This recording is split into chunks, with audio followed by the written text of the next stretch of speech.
Hello, listeners. Thanks for tuning in. Hope everyone is well. I'm excited to have this individual on today. Um, we've known of each other for probably 3 or 4 years now, and they've just always been really positive. And as weird as it might sound, I knew there was a story to be told from this individual, so thought to ask to have him on. Ladies and gentlemen, welcome Miranda Connors. Hello. Okay, let's start at the beginning for you. We got to talk a little bit before the show, and you had told me that there was some things that had happened in early youth. So what do you remember about like early childhood and your parents? Well, my beginning is traumatic. Okay. My first memory in life is kind of like a scene from The Shining. My dad was trying to break through the door, threatening to kill my mom and sister, and that's like the first memory I have. And like after that, our family was kind of on the rocks. My dad got arrested that night for a domestic, and then wound up going to prison like shortly after for a bunch of DUIs and domestic assault charges, and then he made a new family and moved on. My mom, she kind of went her own way with us, but she was an addict the whole way and struggled with like body dysmorphia and anorexia and bulimia. So she was in and out of the hospital constantly. Yeah, we kind of moved in with our grandparents after the divorce. Well, they weren't married after the split. Oh, okay. And then we stayed with them for a few years until my mom was able to find a house. And then she met a guy while we were in between, who wound up being our stepdad. We all moved in together, but that was another bad situation. He didn't like me. I wasn't his birth kid, Oh, no. So it was like a never-ending spiral. So my memory with him was staying in a gateway while our house was being built, and then him like cornering me in the bathroom when I was like 5, asking if my mom had ever slept with other men. Oh, my God. And I was 5, so I was like, has mom shared a bed with anybody? Yes, my dad. And when I said yes, he beat me, and then when my mom came back, he went off on her, and yeah. Jesus Christ, Yeah. man. I know. Isn't it funny, like, when you were describing that, I was like, okay, and then she turns 13. This was all before, like, by the time you were 5? I'm not even 6 yet, yeah. Jesus, fuck. And, for the next 5 years, we lived in the house, and my dad was pretty absent. He would say he was going to come visit Christmas, Thanksgiving, or whatever, but it would always be like that petting the window and he never shows up kind of thing, Yeah. So it was like we'd always be waiting for him, but he'd never come. And then at like 10, my stepdad, I got tired of him hitting on my siblings and my mom. Uh-huh. And so I started standing up to him and kind of being like the defender of the household. And he didn't like that. So 3 years later, he had me thrown out because he said I was an unchangeable, troublesome child who'll never be fixed. And it wound up being this explosive thing. So 13 years old, I took off to the streets and lived couch to couch till I was maybe like 16. So, okay, so much. I know. But so before we move forward to yeah, when you became an adult at the age of 13. Yeah. Fucking A. So what do you remember of your mom? You mentioned that she was an addict. Yeah, she drank a lot. I mean, every morning, she was known at her job for smelling like liquor. She was in a domestic situation, and she was trying to escape, and she used alcohol as a means to go about that. Mm-hmm. So she would be drunk from the minute she woke up until she passed out at night. I mean, I don't ever really remember her being sober. And with that came no time with her. There was no quality time, because she was always passed out, or she was always, trying to hide in her bedroom or something like that. Like, we were usually locked out of the house for most of the day and not allowed to come back in until dinner, So it was like she needed her time to sleep it off all the time. But my stepdad, and mom, they were all alcoholics. Jeez. So, yeah. And they all were abusive to each other. I mean, none of them were nice. So. I mean, this was in Minnesota or no? Yeah. Okay.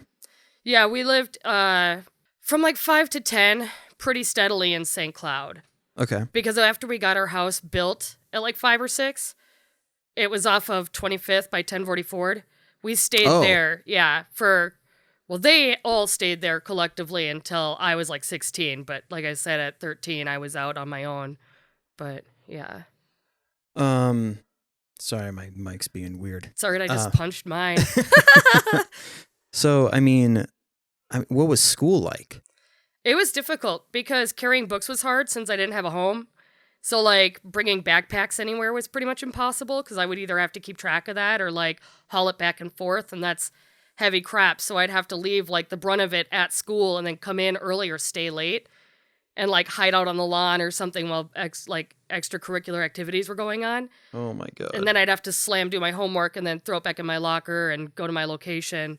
And most of the time, from 13 to 16, I was going to school and then I was babysitting full-time for 2 people because I needed an income. Mm-hmm. So I babysat for a lady named Ava and her son and 2 daughters, like every night after school because that was my home for a while. And then she would never pay me. She just took advantage of me. But I was only 13, so it was like I didn't know any better, you know?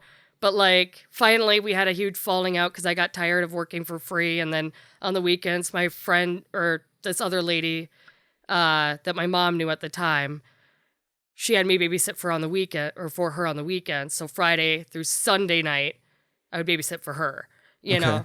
And so I quit working for Ava because she would never pay me. And then I continued working for Jessica because she did. But then that ran out too because I finally wound up getting an under-the-table job at Savers. Okay. So I just sorted stuff back there for a while, in the back room or whatever. My mom had been a manager there, so she just worked some stuff out so I could come help with a Halloween display or something like that, seasonal. And I would just save up. So she was that scared of your stepdad that she wouldn't let me back in the house, no. Yeah, I remember, like, I would go work for her or whatever and help her out and, like, try and help out with the kids or whatever, and I'd be able to come and visit, like, briefly for 20 minutes at the end of, like, 10 o'clock to 10:30, and I would come and visit her at the house and just have, like, a cup of tea and then drive back to my grandparents' or whoever's house I was staying at the time, friend's house or whatever, and the whole time she'd just be on her computer playing poker games and talking to people online. She wouldn't even acknowledge I was there.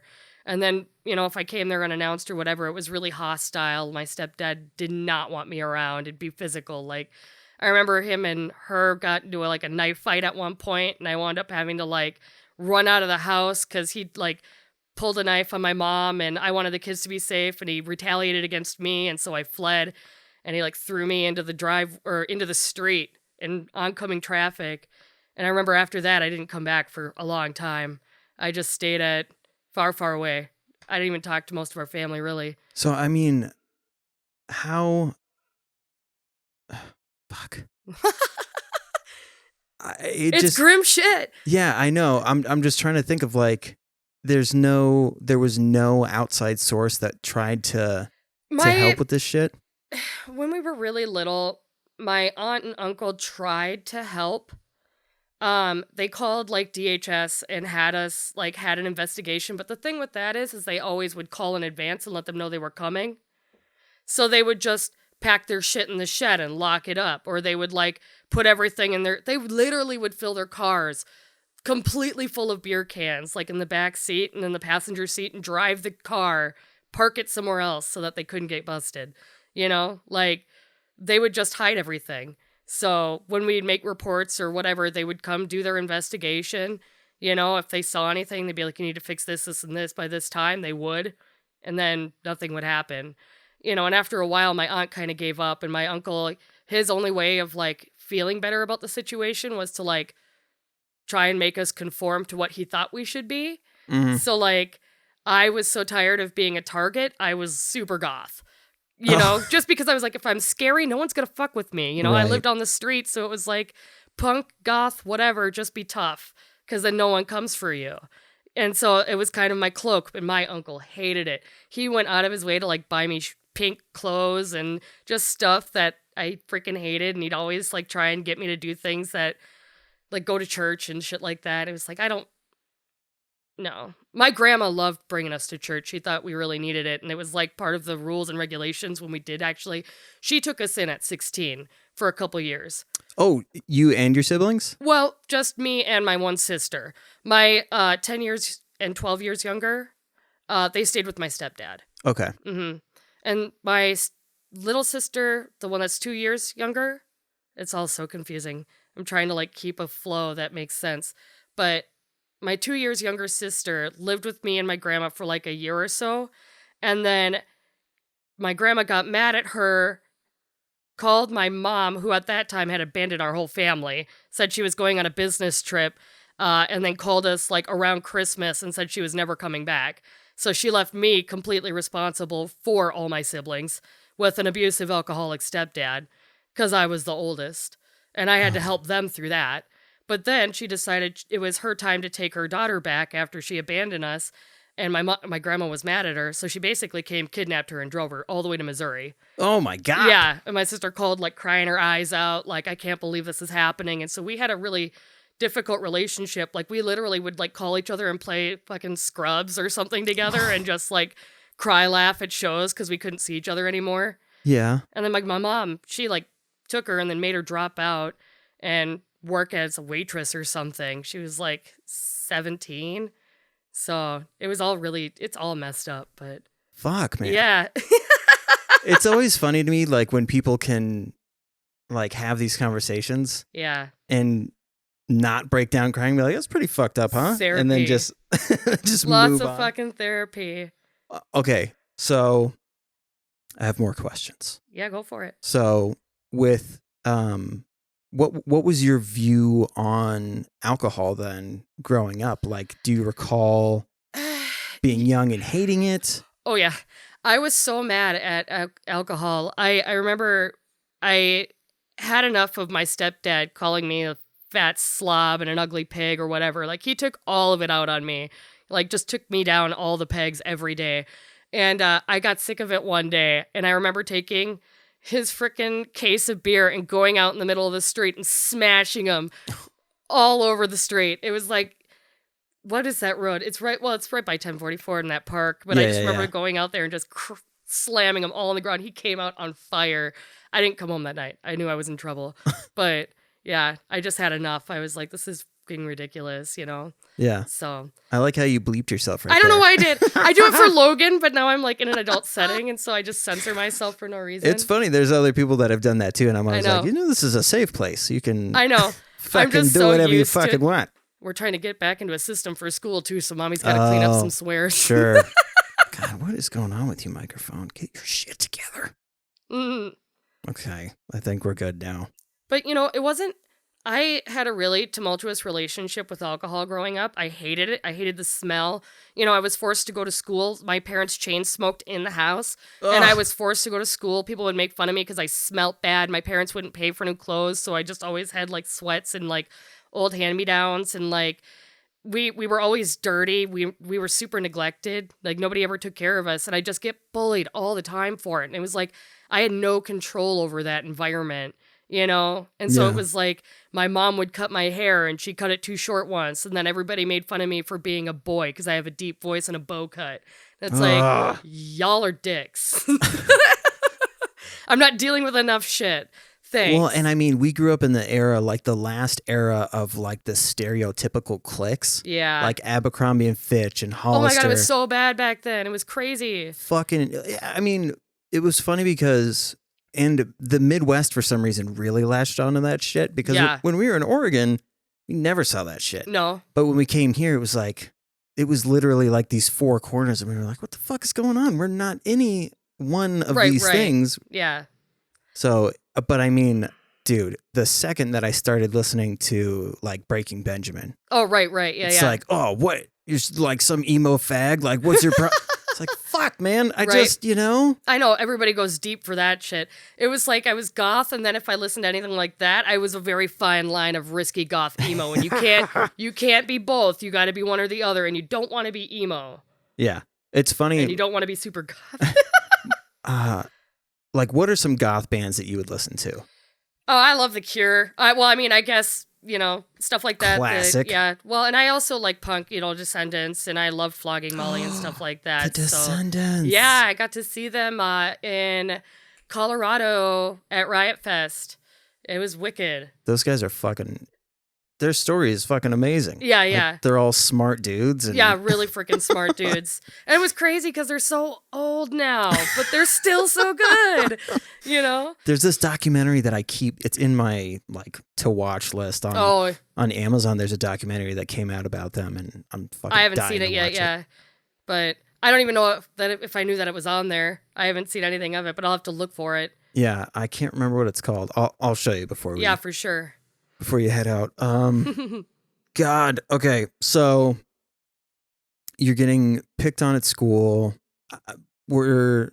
Did people try to introduce drugs then? Yeah, actually, when I started smoking at a really young age. You know what? Before we go there, the being homeless part. Yeah. So were there nights where you did sleep outside? In cars. In cars, okay. I didn't usually sleep under bridges or anything like that. I got pretty lucky in that sense. Or I was able to, because I was young, parents preferred that I stayed on a couch rather than on a street. So I had the benefit of a young age in that sense. Mm-hmm. So it would be like, oh, my friend John was able to convince his mom to let me stay in his sister's room for a week. Okay. And then they'd be like, we don't really like this environment. We don't feel safe or whatever, because there's a huge risk for them taking in a kid that's not theirs, that's on the street. They could be reported. So I get it. As a kid, I just always felt like it was rejection, Oh, of course. What else there's no way. Right. John Cleese, dude from Monty Python. Oh, yeah. I always say he was the headless ghost in Harry Potter. Yeah. But I always talk about this, which is, I need to fucking look up who actually said this, but he quotes it. Yeah. This writer said that stupid people lack the capacity to recognize that they're stupid. Right. And really what that's saying is when you're so deep in something, there's no way that you could have the foresight to know what's actually going on. Right. So if you're a child trying to find some type of stability, there's no fucking way that you could be like, oh, no. I get it. Don't worry, guys.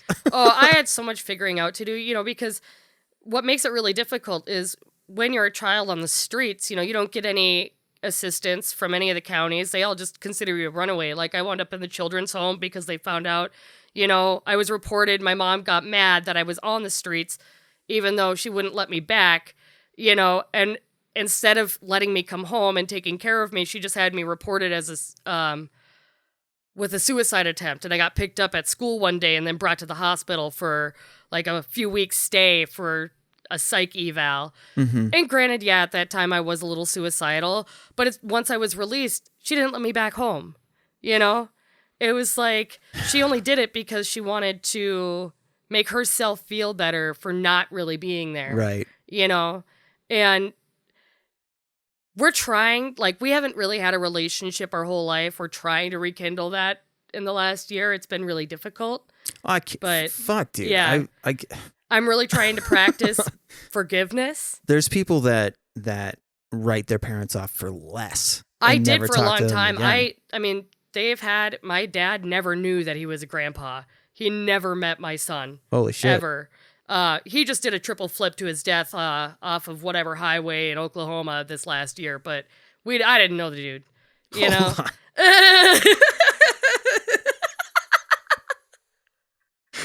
A fucking triple flip to his death.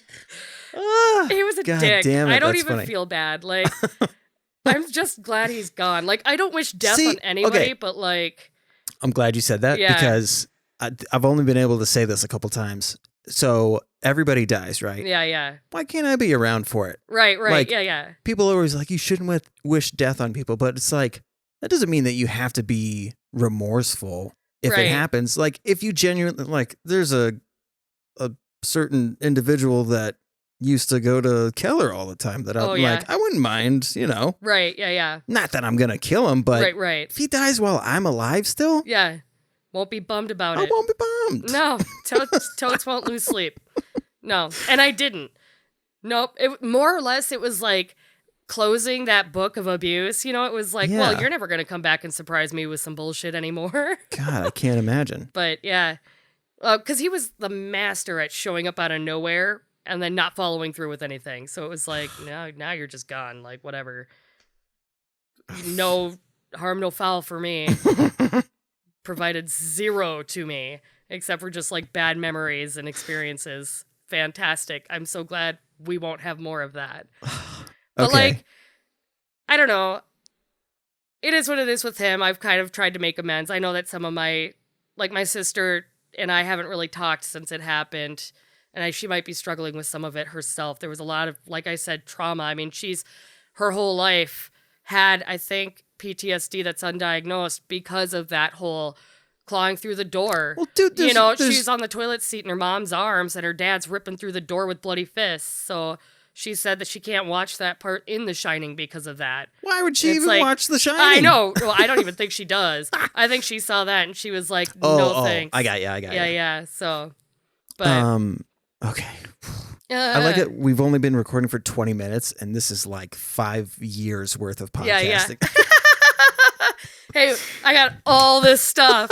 Let's go. Okay. So, I mean, there's no way that you don't have some form of PTSD. I have complex PTSD. Okay. Which I do go to therapy for and take medication for. I have ADHD, depression, and anxiety. So I get like the whole kit and caboodle. I used to have eating disorders. I've managed to really work through that. Okay. But like with my mom, everybody in my family at some point or another had an eating disorder. So mine was in the form of working out too much and not eating enough. Yep. You know, my sister's was in her own form. My mom was bulimia and anorexia or whatever, you know, so it was like, and my aunt right now, she just works herself to death. So, and has just really strict diets, which I guess if that works and makes her happy, it's just, I don't know. We have such a risky slope with eating disorders. I sometimes wonder if it's healthy or not, but it's whatever, not my place. Well, I mean, it's interesting. The other Miranda that we had on the Not So Anonymous. Miranda Pearl. Yeah. Miranda Panda. Yeah. She, I had kind of deduced like there's usually a sensation that's associated with using. Yeah. And I wondered with eating disorders, like the pain equates to, or like the uncomfortableness of being hungry equates to, that means that I'm not gaining weight. Right. And yeah, it's definitely like once you get into that cycle, it's hard to break because you get such a mental reward out of thinking that that's causing you success. You know, like your main focus is to have that control over your body. And, you know, when everything around you is a shit show, at least you can control this. Yeah. You know, so it's like once you start doing that, it's really hard to break out of. And even now, like sometimes I go through things where I'm like, I can't have that. It's too many calories or whatever. And I'm like, no, you got to stop thinking about that. If you exercise a couple times a week and you just try and eat healthy, give yourself some slack, you know, because it's really easy. Then I start going through this spiral where I'm like, okay, well then what pill can I take? What calorie intake can I restrict myself to? Oh, sure. You know, like I start going, coffee 0 calories, no creamer, you know, or, you know, just all that crap. Yeah. A banana, 110 calories, you know, all the sugar. It's funny. So, Miranda taught me something that I didn't realize was an eating disorder thing. I thought it was just like a cool trick. Yeah. Where you get like crushed ice and you put like flavor enhancing like juice mix or whatever on top of it, and it's like, oh cool, it's like a crushed popsicle. Yeah. And I remember telling Kim, and she was like, that's an eating disorder thing. Right. Like, son of a bitch. Yeah, I know. It's tricking your brain into thinking you're consuming something. Yeah. Yes. Yeah. So, and that's a pretty common one too. So how old were you when the eating disorder stuff started? I had just had Logan, and I went through a lot of issues during pregnancy. It kind of like really started because I started gaining the weight or whatever, and everybody was telling me kind of what I should and shouldn't do with my body. And so like I went in, I think after I was like 21 weeks pregnant, and I had like gained 1 pound and then stopped throughout the rest of the pregnancy. Holy I didn't gain shit. any more weight because I was like, that was the minute I was like, only grapefruit for lunch. You can only have like a tablespoon of peanut butter. You can only have X, Y, and Z. You cannot have anything that's processed. I was super strict and I was like borderline crazy. I'd go to my grandma's house and bring my own veggies because I knew she put butter on that shit. And I was like, no, too many fats, Wow.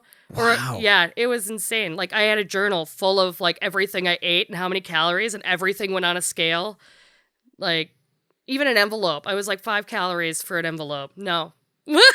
Yeah, dude, that's that's one thing that I learned too with the journaling or writing on the backs of letter or envelopes like you were saying, like that's when you know. Yeah. Oh, it was so bad. And people. So wait, did you like pass out during your pregnancy?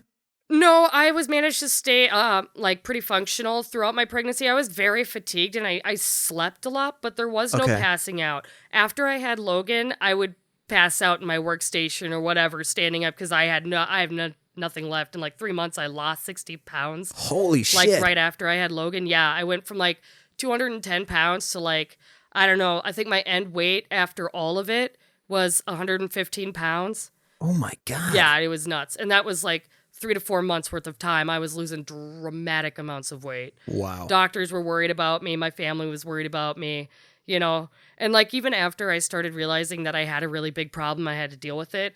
It took a long time for me to be like, you're good enough. You don't have to worry about that. Like I'd look at pictures and I'd be like, I can't. If people tagged me and stuff, I'd be like, no. Untag, unfollow, whatever. Because it was like, I don't want to see my face. Like, no, I'm not the weight I should be. Or I don't. Also, I mean. Yeah. Okay. Pause. Right? Hold on a second. So many questions. Okay. So that wasn't until you were pregnant with. Yeah. Okay. So I was an adult at that point. Gotcha. Mm-hmm. So I guess when I was younger, though, I kind of had an eating disorder in the opposite sense because I ate too much. That's what I was going to ask. Did you use it as a comfort, like? When I was younger, yes. Especially after I moved in my grandparents' house for the 2 years I was there, like 16 to I think it was like 18, and then I moved out because I felt like a burden on my grandma, and she was getting sick and dying, and I was like, I gotta go, which I wound up just being homeless again. So I was like, fuck! I know, it was a stupid situation too, but I just thought I was trying to help her live longer, and I knew that my drama, my baggage was a lot for her to carry. See, and that's I am positive that your grandma would have rather have had you there. Oh yeah. But it's like, how do you know? There's no way. Your whole experience has been people. It's either perceived that you're a burden, or they just aren't able to articulate properly, so it still feels like you're a burden. Oh yeah, exactly. Well, and by that point, I had been homeless for, like I said, for 3 or so years, so it was constantly moving place to place and feeling like a burden. There was 2 times in that vagabond lifestyle where I got phone calls from friends or their parents saying that my mom committed suicide or attempted to because she missed you. Like, I stayed at this friend's house for a couple weeks, maybe a couple months. Time kind of fades in that life, But her mom got so attached to me being there. When I left because I had to, she went into the garage and started up her car and tried to kill herself. And I'm like, well, how is that my fault? And then another time I had a friend actually commit suicide, and she wrote a note saying that she was pissed off because I wouldn't be romantic with her. And we were fucking 14 years old. Like, Miranda! I know. Hold on. I know. Oh my God. This is so much. I'm so glad that you're saying all these things. Yeah. Because there's so many people that are afraid of confronting this type of shit. It's scary. And, like I've said, I go to therapy and I talk to my counselor. And the one thing that she did say is that talking to people and random about this can be kind of traumatizing for people that care about me. Because this is some heavy shit. And sometimes people who do love me don't want to hear that. It's hurtful to them too. And I try to like balance who I present this stuff to, because it can also be re-traumatizing to anybody else who's gone through it, But I felt like this was a good place to kind of do it because people can like control what they want to hear or whatever, Yeah. So. Well, I mean, I think that because, I mean, Kim and I have said this for, the last 6 or 7 years, at least, which is that the shit that we've been through, the reason why especially me, like why I'm so open about it is because I want to make sure that whoever I'm talking to knows that I sincerely am willing to have a starting point where we're both viewed as the same. Right. Like that there's no chance that I'm going to present myself to where I think I'm better than whoever I'm talking to. Yeah, right. So whereas it can seem like goofy and I'm like making dick jokes or whatever. That's part of it. That's part of the experience. Yeah, I feel like it's, either like, oh, this dude's super fucking weird, like I don't have to worry about anything. Yeah. Or I'm sharing the intense stuff to make sure that they know that they don't have to be afraid if something slips out, or like if they're nervous about a situation, I can be like, so let's not fucking do that thing. Who cares? Right. Yeah, for sure. I like to try and remain an open book, but I do try to be mindful, because I never thought about it like that until I had talked to her. Because I used to be pretty, like, aggressive about it, like... Well, yeah, I mean, I only in the last year have, like, really processed, because I have hypomania, massive depression, anxiety, ADHD, which I feel like ADHD is always mixed in there, because why not? Yeah, I know. I forget my own sentences halfway through all the time. I found out too that there's like a fairly recent diagnosis on the cellular phone. Yeah, because it was fascinating. Like somebody had posted this thing, and I had never heard of it. And I like to think that I'm on the up and up when it comes to mental stuff, but right, yeah, I know. But there was a new one. Where the fuck are you? A new diagnosis. Oh yeah, here we go. Neurodivergent. Yep. Yeah, I've heard of that. Mm-hmm. So this was just a few days ago that I had heard about it, and it makes so much freaking sense. Right. So I'll read it for folks. Neurodiversity is a relatively new term. It simply means someone who thinks differently from the way the majority of what are considered neurotypical people in society think. Right. Which, I mean, when I heard that, I kind of thought about it too, because I was like, well, maybe, because I don't typically see eye to eye with most people, but I've also lived through shit. Right. So, like, I kind of experienced the world on a different level, but... I think the from what I read into, it is like an environment-based thing too. Right, yeah. Because if you grow up in situations like that, or like for me, growing up without being properly diagnosed until I was 32 fucking years old. Yeah. I know. I've had PTSD since I was fucking 5 years old. And it didn't get diagnosed until I was like 31. Yeah. I've been suffering. Exactly. So that's, I think, part of why this neurodivergent thing applies is because we didn't have the tools to be able to... and I have codependency stuff, so I really rely on people liking me and like... Yeah. I struggled with that when I was younger, but that also came with the fact that I just never really felt like anybody cared about me, So it was like I needed attention. I would try and find it in any way I could. But see, that's funny. That's like when people say, do you need attention or do you want attention? You genuinely need it. I did, yeah. I would go out, like I was so desperate for it. If my parents wouldn't pay attention, I would recruit my sister and we'd go out and like set out a boombox on the sidewalk and we'd dance for the neighbors. Like people would drive down the street and like honk at us and we were just kids. Our dance moves were not great. Oh, that's fucking adorable. Yeah, though. Like people loved it. Our parents didn't. They didn't even look at us, but we had dancing fun. to like Ace of Base. Actually, yeah, that's exactly it. While we're flying our ponies, because we had those ponies with the rainbow or the glittery wings, Oh, so yeah. So we would play like Ace of Base and fly them around, dance. Yep. Actually, my basement, I made my dance studio, and I clipped out pictures from like gaming magazines, and they were my audience. I taped them all across the wall so they could watch me dance downstairs. Link was like my number one hot topic because I had a super crush on him. So he was like front stage and center. Oh my God, that's awesome. It was ridiculous. So, okay, now back into, so you have this view on substances from a young age. Yeah. Did it affect you using yourself? Yeah, kind of in a way. And in certain areas, I was very vehemently against things. In others, I wasn't, like, my dad wasn't, like I said, really in my life. But, like, when I would randomly wind up at his house, every now and then he'd buy, like, a carton of cigarettes. And I, like, smoking packs of cigarettes, like, every couple of days at 12 years old that my dad bought me, and it's like, I smoked heavily throughout my teenage years and whatever, but I wouldn't drink, Yeah. Like, I never drank. And I also refused to smoke weed because I was like, I know my dad's doing that shit and he's been lying to me the whole time and he's a dick and I'm not going to be like him.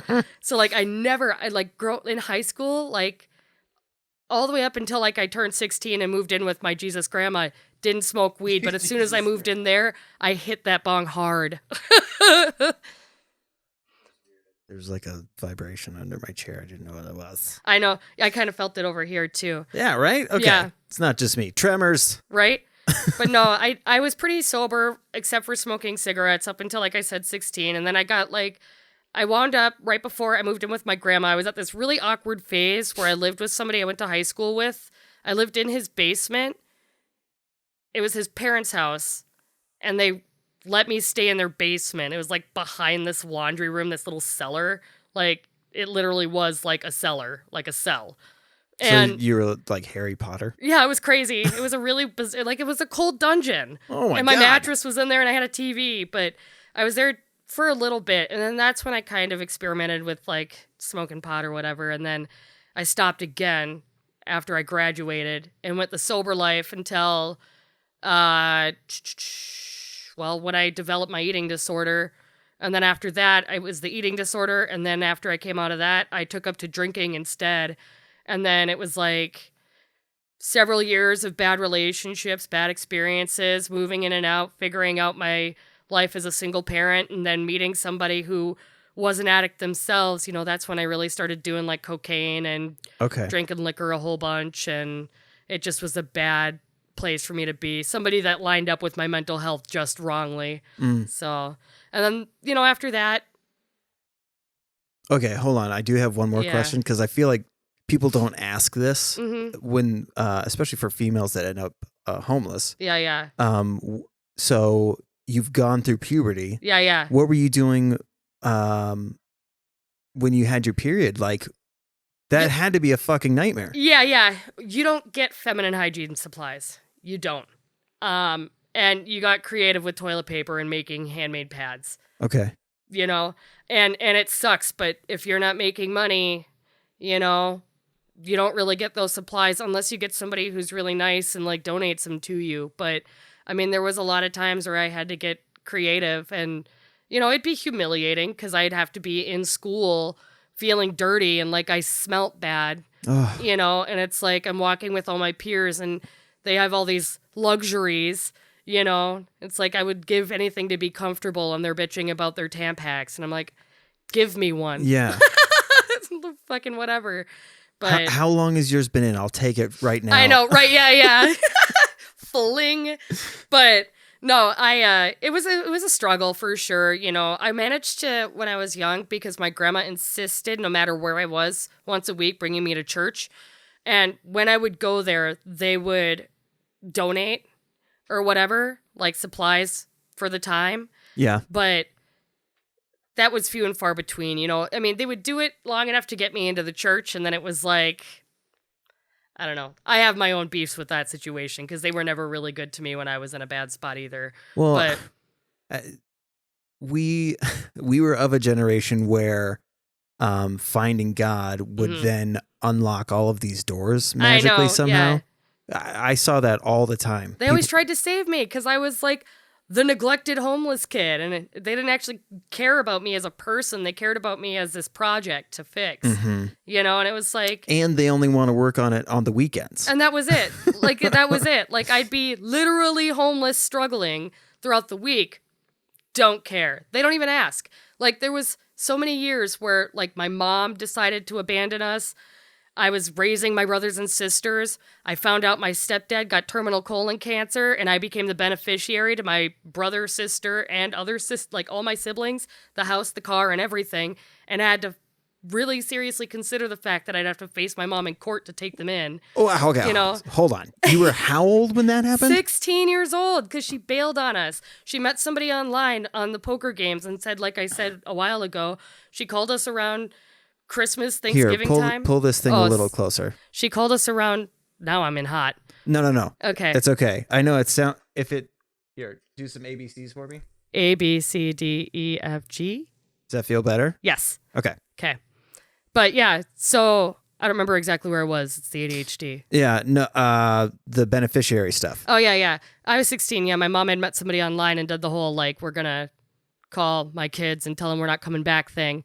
And shortly after that, we found out my stepdad had, like, stage 3 terminal colon cancer and had, like, 18 months to live. And like I said, my little brothers and sisters are 12 years younger than me, you know, and they were losing their mom and now really coming to the reality that their dad was going to die too. And then I remember while he was in chemo, I was taking him to his appointments, but he'd pass out because of radiation. Whoa. You had to take him to his appointments? I was the beneficiary. Fuck! So I was taking him to chemo while I was taking care of Aubrey and Micah, the two youngest. Did you consider taking him to a bridge for a triple flip?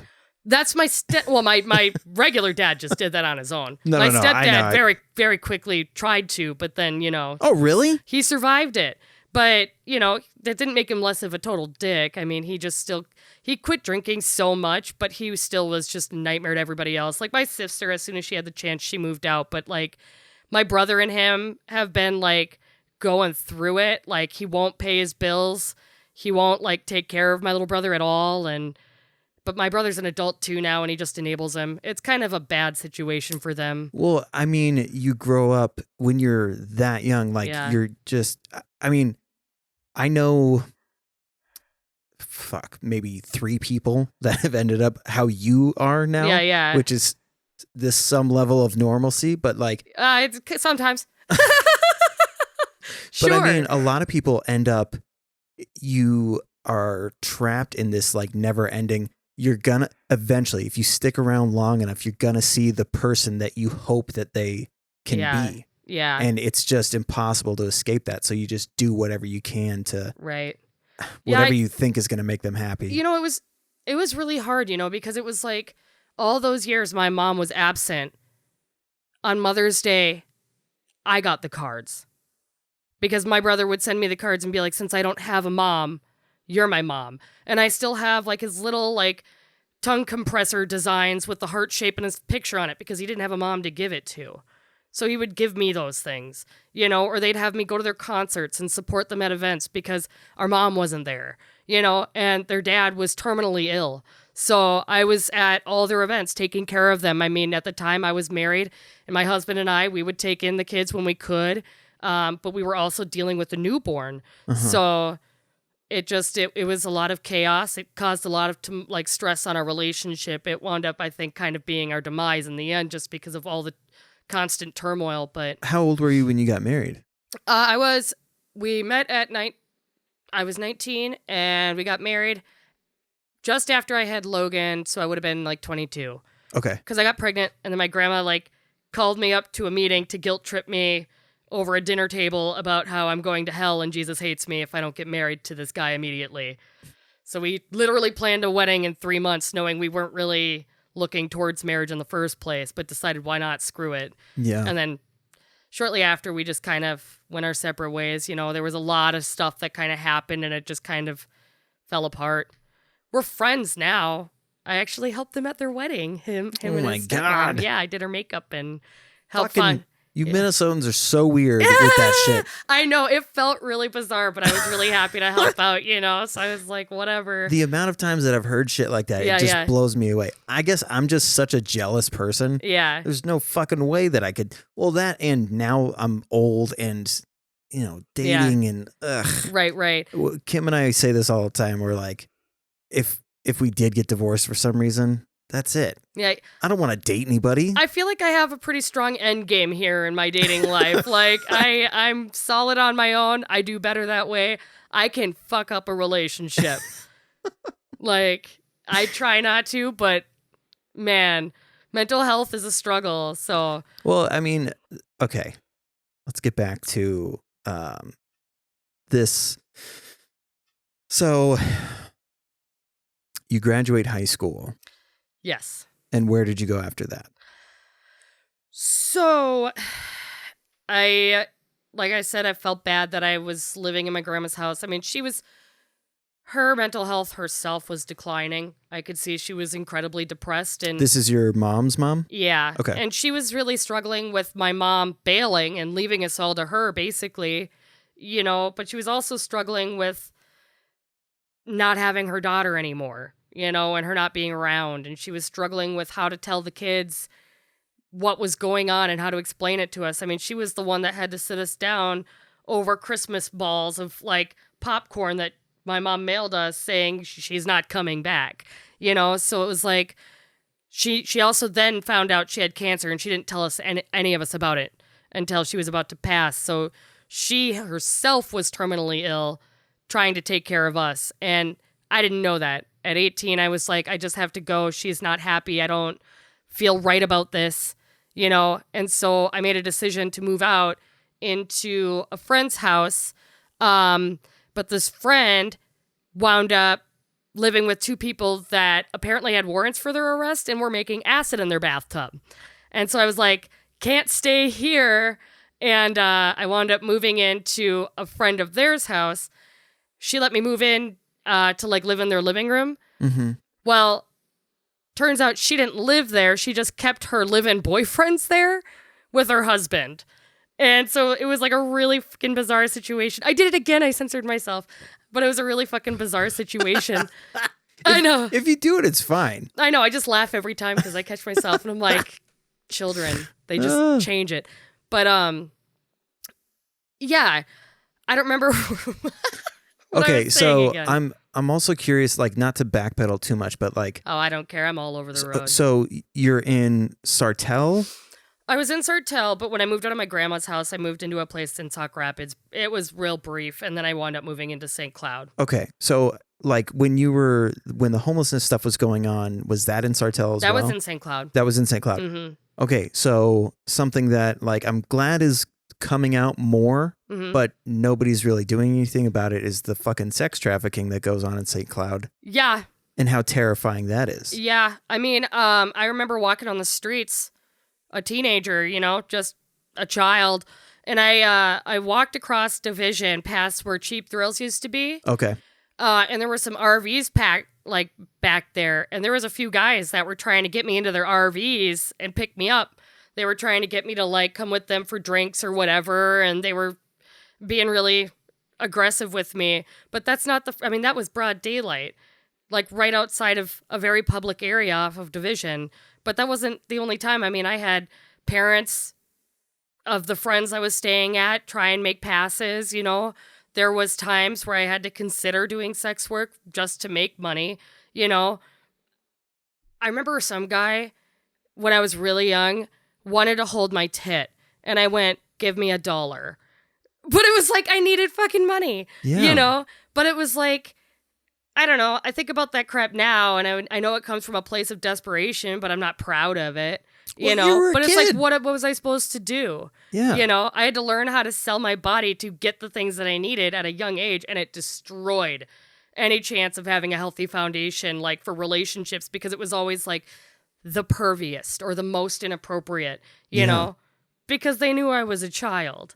So that stuff, like, I grew up with that pretty young, I mean, my dad, when he was around, he made it a point to, if I ever tried to make myself look good, like I remember seeing him for the first time after several years of being homeless. So I must have been like 15, and I decided I was going to ungoth for a little bit and just try my natural roots. And I decided that I was going to go back to like my auburn red hair. Okay. And he like pulled me out of the kitchen, sat me down at the dinner table, and like pulled out these stacks of porn magazines. And he's like, do not ever come into my house dressed like that or looking like that unless you look like the women in these magazines. And he like had me peel open all the porn magazines, and he'd compare me to each one of the women. And he's like, you don't look like that. And until you do, you can't dress like that. And I was just wearing like skinny jeans and a turtleneck and like whatever. And he just crucified me. I mean, my grandma picked me up like an hour later to like hang out with him at a dinner event, and I was just sobbing, you know? Like, what? I don't understand at all. It was so cruel for no reason. But he was also the same guy who would always be like, "You're not my daughter. You don't look anything like me. Amber's my child. She's my favorite." And it's like, okay, that feels really good. So then who is my dad? Bastard child. Okay, awesome. So it was like, he never would acknowledge me as his child. But, as an adult, sometimes I see pictures and I'm like, I look a lot like him. So. This is triple flip? Yeah, triple flip. Okay. Yeah. But he was a dick. Yeah, I mean, that's. Okay, wait. Okay, did I get those mixed up? Your dad did the porn thing or your uncle did the porn thing? My dad did the porn thing. Yeah, he told me that I would never be beautiful unless I looked like the women in the porn magazines. And he compared me to like all these really thin blonde women, like. So he wanted you to stay goth because that's what you deserve to be? Or I don't know, because I was ugly and it was better to not be seen. I don't know what his point was other than to just hurt me, But he did that stuff all the time. And like, that summer, I wound up having to make a call. That's when my grandma wound up taking me in for a little bit. Okay. My grandpa had like torn his meniscus and desperately needed help because he was a bike shop owner. Oh, fuck. And I told my dad, I was like, well, this isn't going well. Like, hanging out with you isn't great for me or any of us. I think I'm going to go help my grandpa for a summer and just see how that goes until I can find a place to stay or whatever. And he's like, if you leave this house, you're never welcome in my doors again or whatever. And I was like, you were never here in the first place, dude. Like, I'm not going to miss you. And I never went back. So I just kind of walked out the door and was like, fuck you, dude. So you know how to fix bikes? Bicycles. Yeah, not motorcycles. I could probably give it a YouTube, Okay, so yeah, it's hard not to get lost because there's so many like intricacies. And but I feel bad because like I can do this forever. Oh yeah. But like Kim is always like, you're kind of all over the place, so try to like rein it in. Yeah. Rein it in. So I try to do better with that, but there's just so many. Have you watched Loki on Disney Plus? Not yet, no. Okay. So the whole concept is, right, there's this timeline, right? And if you like divert, then these things branch off. Yep. That's me. Like there's all of when I hear ADHD. a thing, I hear there's 15 stories that I could dive into. So so were you assaulted while you were on this? I hate to be like that blunt, but yeah, actually, I have a lot of sexual abuse. At least 5 or 6 times I was assaulted, either by boyfriends or one of them was my dad's best friend. And another one was I was just groped by a friend's parent. But like there was a lot of situations that I should not have been in as a kid that I wouldn't wish on anybody, But one that I specifically go to therapy for was the one that happened with my dad's best friend because he snuck into the house when my dad was fucked up on drugs and just high as shit. And my dad was like in the porn, passed out with Vaseline and porn on because that's how he is. And I was in my room and his friend snuck in through the patio and came into my room. My dad was there the whole time. He didn't do anything to save me. He was passed out. Fuck me. He never woke up. The guy forced me to take speed to stay awake for the assault, and my dad never woke up for any of it. He even made me come out into the kitchen where I could see my dad, where he continued to fuck with me, and then brought me back in the bedroom, did his thing, and then went next door to my stepmom's house to have 4 a.m. coffee with her and then go home. He even showed up the next day because he wanted me to give him a kiss, and I was still traumatized. And I didn't know what to do, and I had to go to school that day. The police wound up showing up. I got pulled out of my class because I was bawling my eyes out all morning long. The teachers were like, something's seriously wrong here. And so they brought me into this room with a Zen garden. I had to sit there. And then yeah, I know. And then they collected, they went and tore up my apartment or my room and took my pajamas and my bedding and just turned up everything. And they went and arrested the guy. He confessed later that night. But it was so fucked up, But so I mean, what was how were you able to trust adults like ever?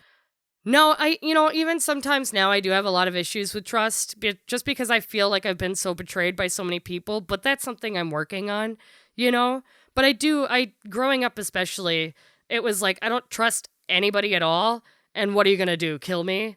So I was always challenging everything and Yeah. nobody could control me because I was like, what's the worst that's going to happen? Death? That doesn't scare me. Yeah. So I don't know. I had a lot of issues putting any trust in somebody of an authority figure. Mhm. Yeah. I don't know. It's hard to explain because. No, I completely get it. Yeah. Because when I had, but it was for different reasons.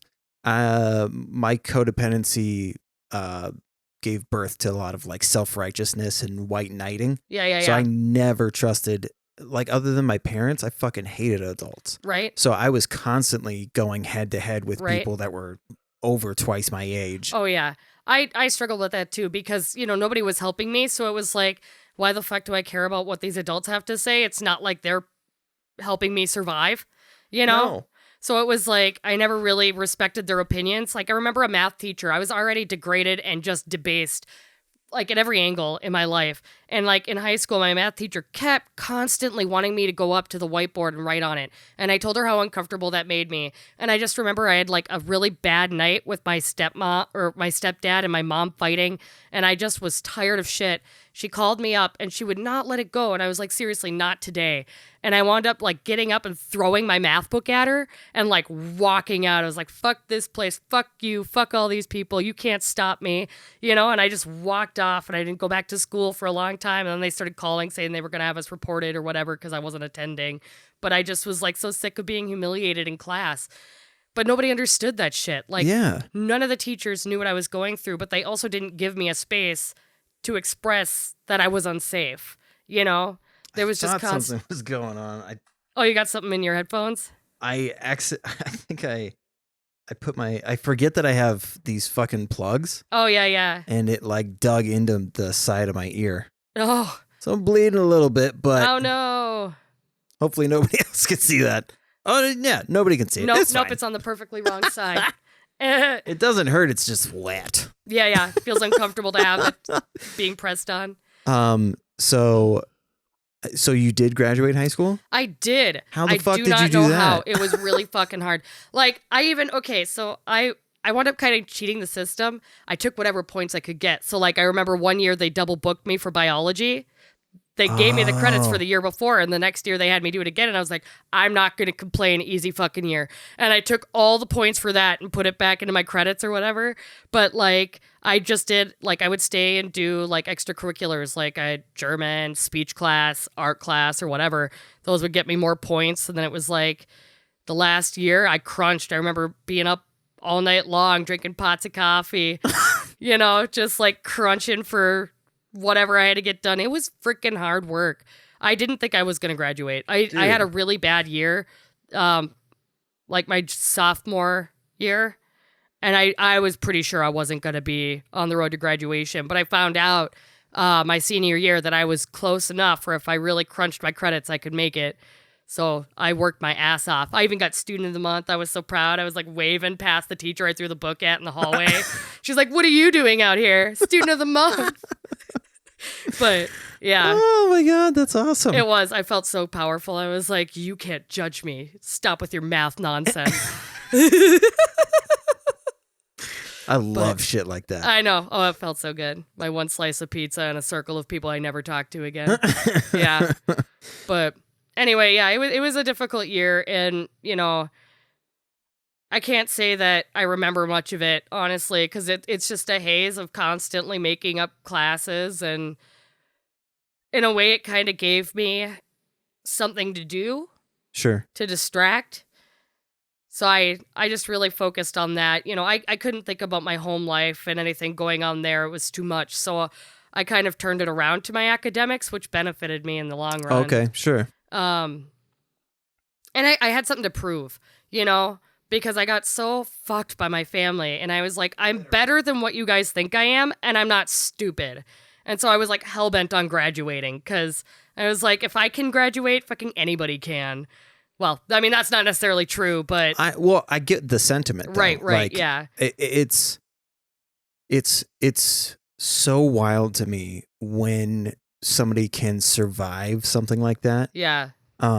Especially with somebody that's as positive as you are. Because that's Yeah. kind of how this whole conversation, or like this whole thing started, was I kept seeing all these positive things that you would say to people, Yeah, like via Facebook and whatnot. And people who are like that, there's Yeah. always like some darkness that Yeah, came yeah. before, and that's why we like try to uplift people. Yeah, I definitely like growing up the way that I did. It's made me very passionate about making sure that others don't go through it themselves. And I don't want anyone else to feel alone either, because that is how I felt the whole time. If I can save even one person from feeling the way I did, fucking fantastic, because that was the worst feeling I ever felt, you know? And people don't talk about this stuff as openly, you know? Yeah. I mean, it's really hard for me to get people to even discuss things like this with me. And a lot of my friends don't even know any of this about me. Oh, shit. Yeah, because, I mean, it's just a topic that doesn't Does that really... mean we're best friends? Yeah, more than most now. You know my secrets. But... yeah, I mean, it just doesn't really get brought up that much because people are afraid to talk about these hugely traumatic things. I talked to my therapist. I told her, because she was like, well, why did you wait so long with all this stuff to come in? Because I didn't. But How there was old a were you stigma. when you went in? 31. When I got diagnosed. Well, I mean, I had seen therapists through the state because it was forced on me. Yeah. But on my own fruition, and actually went in for a diagnosis as an adult, 31, was the first time I actually went in to pick my own counselor and talk to somebody. Mm-hmm. And that's when I found out that I had CPTSD, and we started working through that. But I told her, I was like, it's the stigma. Like, my whole family wouldn't, like, you couldn't show weakness. Well, and nobody, like, I had the most supportive parents. They're wonderful human beings, but they didn't know what mental health was. No. Like, we were... like, people make fun of this whole emo phase, but we were a part of this new thing where, like, people wanted the world to be different. Yeah. People wanted, like, all of this inclusiveness. Yeah. But they, like, didn't actually know how to do it. No. They didn't know how to properly get everybody on the same page. So, Right. like, we were just being pulled along and, like, yeah, just, you're happy like us, right? Right, and we're right. doing these fucking, you know, I forget what that... it was like presidential something fitness challenge thing. Oh, yeah, that you know bullshit. what I'm talking about? Yeah, I was notorious for not participating in anything. So, but I mean, they did all of this weird shit to try and get us to, like, if you just exercise, then you'll be happy. Or I know, yeah. They didn't really know what any of this shit was. No. So even the most well-intentioned people didn't really know how to fucking deal with it. No. And I mean, that's why, like, it's funny, I asked my mom, like, if there was any history of mental health stuff. Yeah. And on her side of the family. Right. And she was like, no. And I was Right. like, are you sure? Yeah.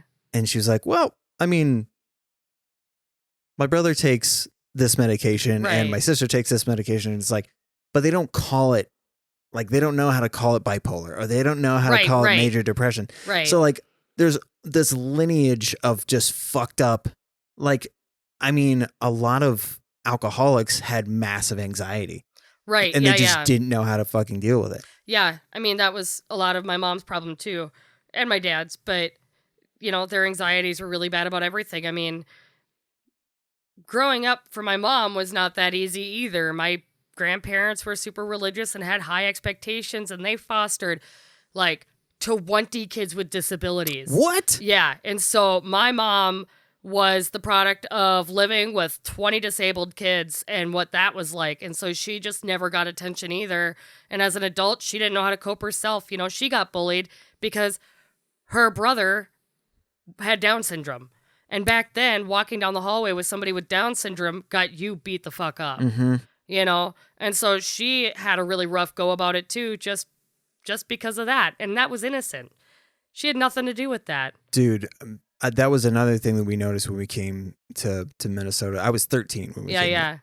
And the way that kids treated people with disabilities was fucking horrific. It was like, I felt like I was in one of those weird, like, what not to do movies that they would show kids. Yeah. Right? Like, if your friend asks you if you want to smoke a marijuana cigarette, do this. Like, it felt like I was in some weird fucking safety video Yeah. or like obedience video. I don't know what the fuck you call it, but Right. like how not to treat people felt like I went to school with all of those fuckers. And it was It's just crazy. It's like some people treat people with Down syndrome or severe disabilities like that, like they don't actually have feelings, like there's not a human in there. yeah. Which blows my mind because the amount of times I've seen my Uncle Tom, the guy with Down syndrome, cry because someone insulted his puppets. He's a child, but he's a human. Yeah. And he has feelings. You know? Well, Like, and I mean, they're finding like it took so fucking long, but like because my youngest brother has autism, yeah. and once they started to learn what the spectrum was, Yep. like he was like part of kind of like that first generation of like, Yep. well, there's a spectrum. You're not just autistic. You don't Yeah, I know just it took have a while. Yeah. Asperger's. But once that started to happen, it felt like people around the same time, there was this like, oh, Right? Yeah. we can't say the R word anymore. Oh, I know. We can't like, so there was this like, oh, it actually feels amazing to treat these people like human beings. Yeah.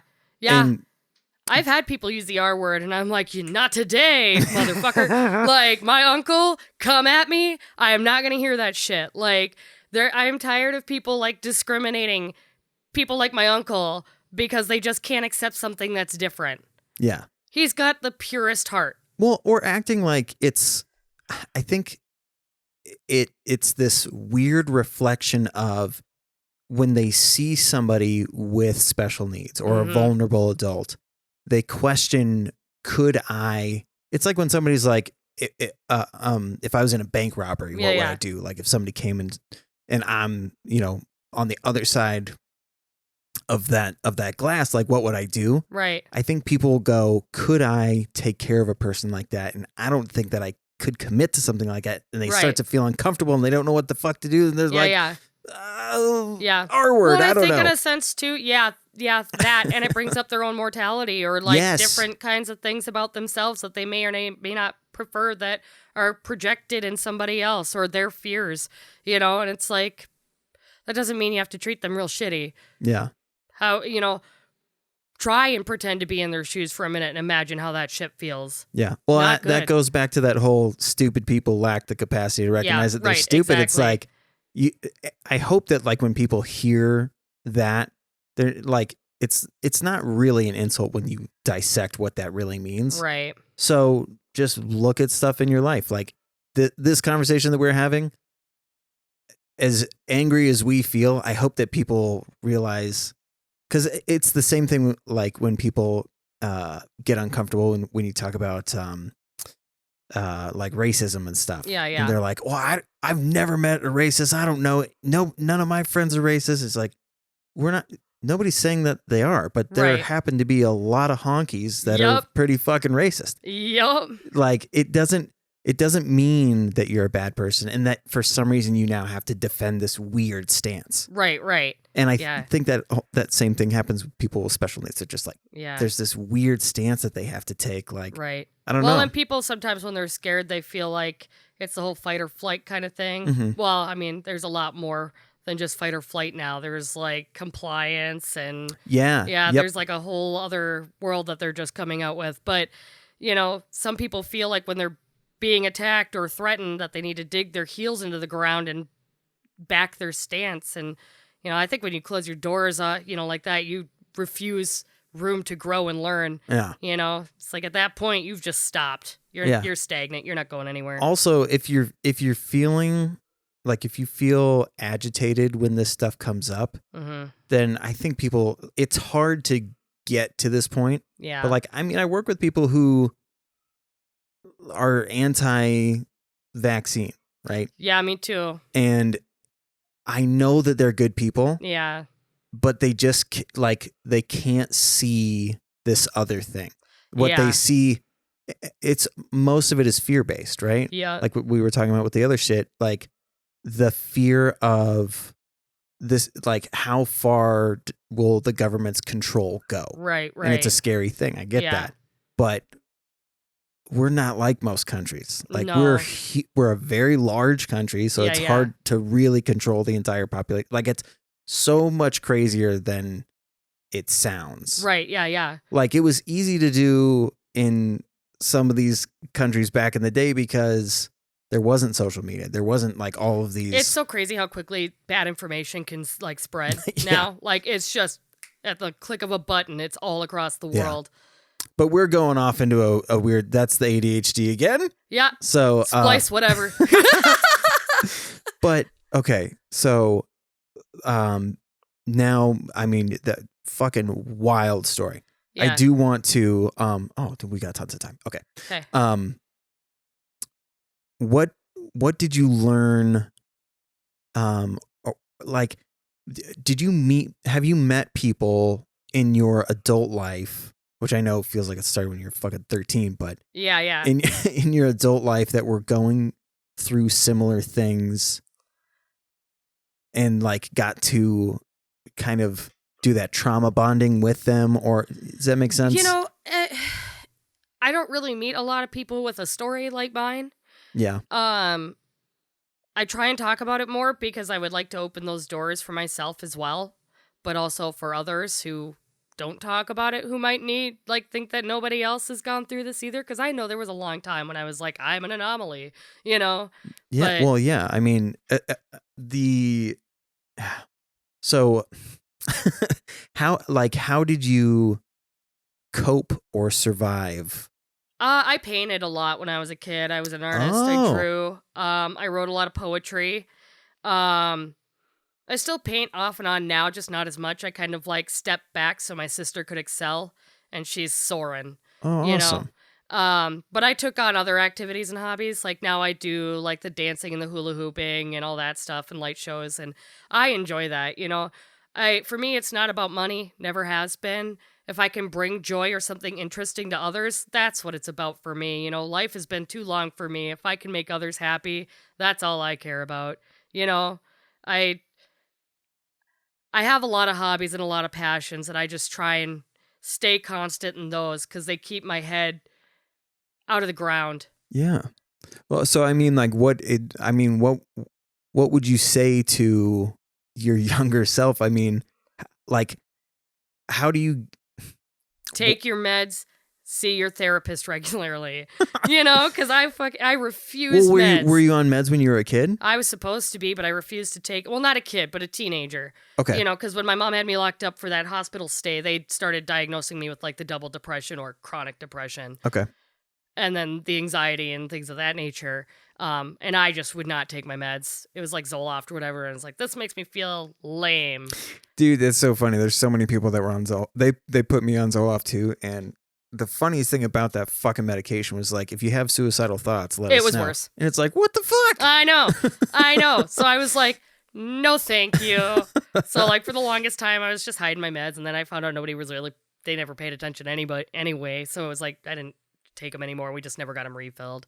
Yeah. But now as an adult, you know, I have a pretty steady stream of the things that I take. You know, I try not to abuse substances anymore, even alcohol. If I do consume, it's on special occasions, but I try and steer clear from it because I have so many issues with depression. More depressants make it hard for me to come out of spirals.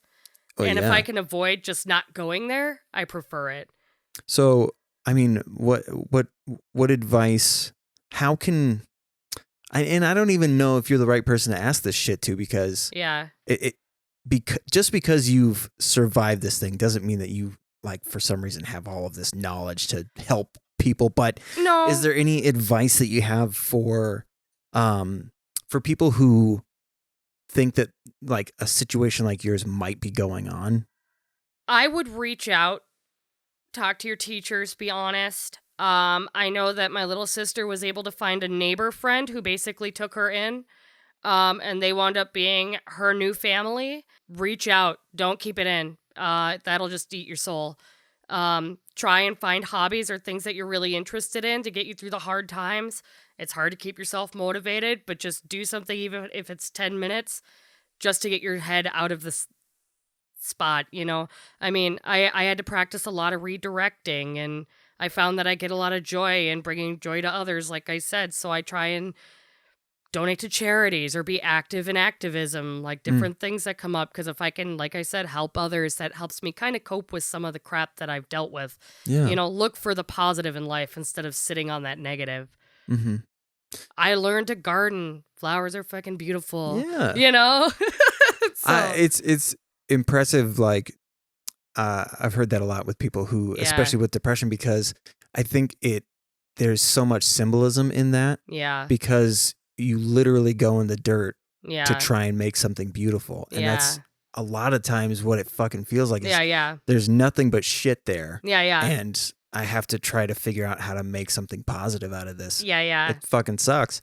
I But know. so when I hear people doing that, for some reason it makes me happy too, because it's like, Yeah. fuck yeah, I love that shit. Yeah, now I have so many little plants. I'm excited to give them away to people as gifts. Like, you had a bad day, have a succulent. Here's another plant. Dude, succulents are the fucking best. I know, I have like 8,000 of them on my porch right now, just waiting for new homes, because I do not have room for that when the winter hits. I way overachieved on that. But there's, so much oxygen in your apartment. I have a sensor in my room, and it is pristine. It says it's like 120%. I'm like, neat. So, okay, now we have a little bit more trauma to get through. Yeah. So, ask whatever. You had mentioned cocaine had come into the mix at some point. Yeah, I pretty successfully avoided a lot of stimulants or whatever throughout my life, just because of the way that I grew up with my parents, and I just was like, I'm better than them or whatnot.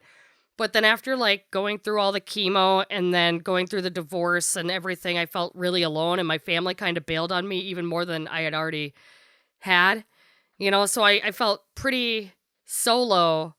And then I met somebody who made me feel really special and made me feel really good. He like complimented all the things I was insecure about, like he knew that I wouldn't be comfortable with my teeth. So one night at the bar, he was like, your teeth, they're unique, or whatever. And he like tried to make me feel really good about him. But that was his strategy all along. Oh, no.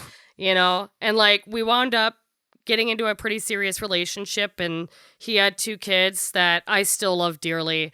But we were engaged, planning on getting married. I was the stepmom to their kids, and it was all going really well. And then we met addiction head on, Fuck. Cocaine came in. We had a friend that had it pretty accessible. We'd go out to shows, just as much as we could get. Cocaine all night long, go to parties. I mean, we drank almost every night liquor. We played drinking games constantly. I mean, I don't remember hardly any times we were sober. And then when he had to be sober because he was on probation, he just smoked that spice. And the amount of times I watched him almost overdose in front of me, it was like, dude, I remember planning one time because he seized right in front of me on the floor smoking spice. And I went, I'm going to be dealing with a vegetable for the rest of my life. How am I going to handle wheelchairing him around? Like he just fucking passed out right in front of me and started like seizing and convulsing. And I remember getting him on the couch and like being like, fuck, what do I do? Like, he's on probation, I can't call the police, and like going, okay, I gotta go to the gas station, get him food, get him Gatorade, get him some shit, whatever, get back, take care of him. And I mean, it was constant disaster. He would go out of his way to insult my friends and make them hate him. He just could not be nice. And it wound up being incredibly isolating because all of my friends slowly backed away because he was such a dick to everybody, and I was constantly putting out fires. And then after a while I gave up and I was like, well, I love the kids and I'm in it. So whatever happens. And I quit defending, my friends. I quit defending people and I just kind of let shit all fall apart. And it took me kind of losing everything to realize I had to get out of it, Like, I remember one night I was helping him. He had his own podcast and he was kind of running his own thing and he had a bunch of friends over. Is he still doing drugs while he was doing this? Yeah, he was still doing drugs at that point in time. But I was setting up food and whatever, and he was insulting the way that I opened hummus in front of everyone, and I was tired of being humiliated again. And I went in my room, and the whole rest of the night was him making sexual advances at the ladies that were there and them getting mad and storming off and leaving. And then, like, the end of the night, I got some videos of him running around half naked with my friends in the apartment, and I was sleeping in the next room. And it was like, enough is enough, dude. You know, I went to his show and, like, watched his show, and my friend came up and showed me. Wait. What? His show? He was in a band. Oh, okay. And so I was supporting his band at the time, and the friend came up and showed me all these videos from that night, and it was like, I had to draw some lines then, and I chose me at that point and moved on. But, you know, I also chose to give up a lot of stuff, you know, like the house with the kids and the family I thought I had. You know, I thought I was happy, but it took walking away to realize it was just infatuation and addiction, you know. So, I mean, how's this podcast doing now? I don't know. We don't talk. Yeah. It probably isn't existing anymore. I wouldn't be surprised. But I'm just fucking with you. Right? But I mean, you left one time and you were out? I did. There was a few times we had some discussions or whatever about how we were going to separate. He had his ideas of what separation meant, which was just hooking up. And I said, no, I'm not interested in that.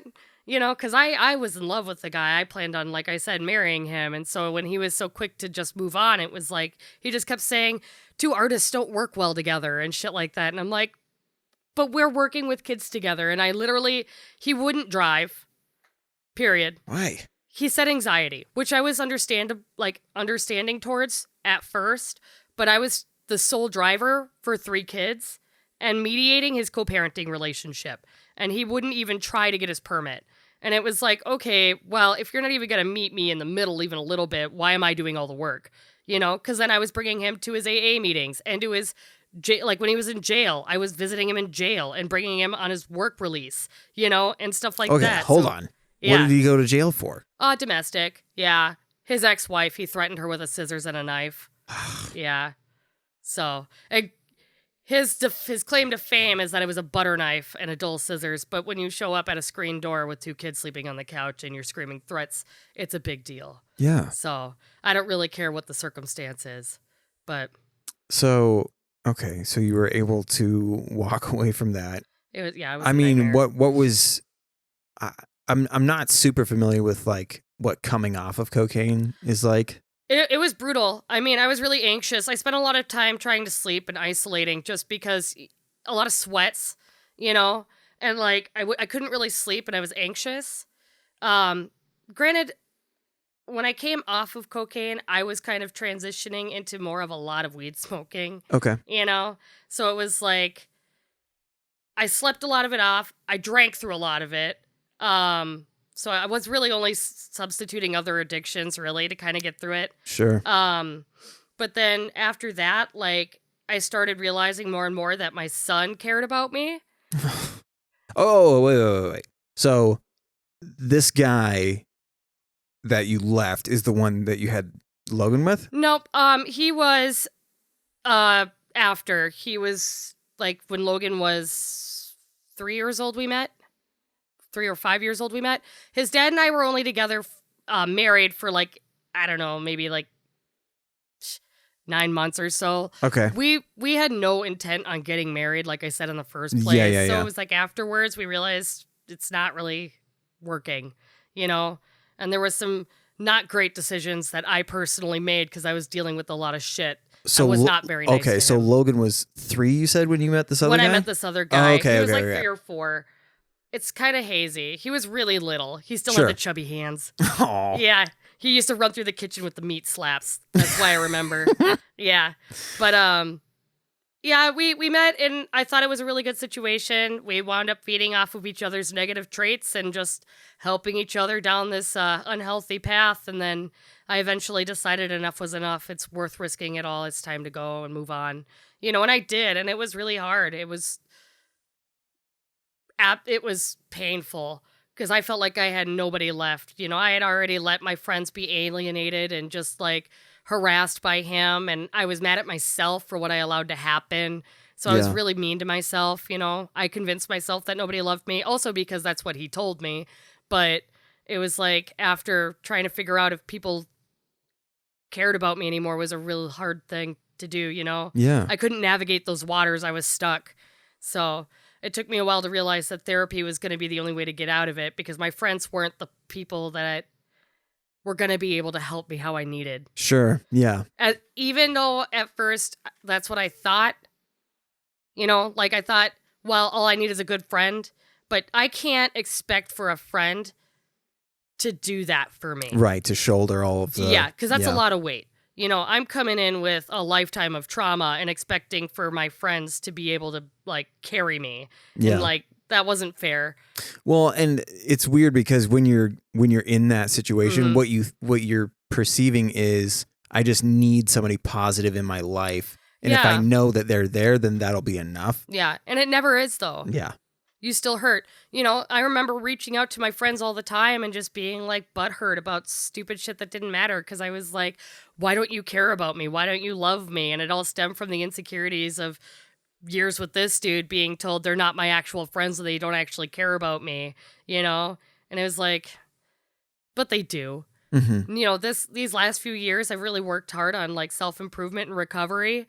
And I have a lot of friends who really care about me. I just have to be willing to acknowledge that, you know? Yeah. I think sometimes I'm so used to not being accepted that it's easier for me to accept not being accepted than it is to embrace that I'm actually cared for, because that's such a foreign thing for me. I don't always know how to process it. Well, yeah, you know? it goes back to that whole trust thing. Like when you're conditioned to think that eventually people are not that they're going to leave, but they're just not, you can't be around them anymore. Right. Well, and for me, everybody always left. So it was like, if I get close to somebody and I let my walls down, what are they going to do? You know, are they just going to leave? And then I just exposed myself and now you can go and tell whoever anything, or I'm never going to have someone to talk to like that again or whatever. You know, it's like any way that people left, it was like, well, and in those other situations, like with this guy, like